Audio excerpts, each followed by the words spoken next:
अब जो हमने विजन बनाया है अपनी सैलरी लेने का और फिक्स करने का, इसके लिए आपको 4 स्टेप फॉलो करने पड़ेंगे। पहला स्टेप है अपनी सैलरी को लॉजिकली डिसाइड करना। सैलरी को आप आर्बिट्रेरली कोई भी फिगर नहीं लोगे। पहले अपने घर के सारे एक्सपेंस देखो, फिक्स प्लस वेरिएबल, और उन उन एक्सपेंसेस में 15 से 20% का बफर ऐड कर दो और अपनी सैलरी डिफाइन कर लो।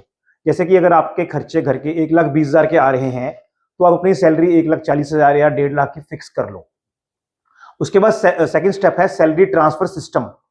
हर महीने एक फिक्स डेट पे, जैसे कि 5 तारीख या 7 तारीख, जब भी आप अपने स्टाफ को सैलरी देते हो, बिजनेस अकाउंट से सैलरी को अपने आप अकाउंट में ट्रांसफर कर लो, या फिर जैसे अपने आप स्टाफ की सैलरी ट्रांसफर करते हो उसी मेथड से अपनी सैलरी को ट्रांसफर कर लो और इसको एम्प्लॉय की सैलरी की तरह ही ट्रीट करो।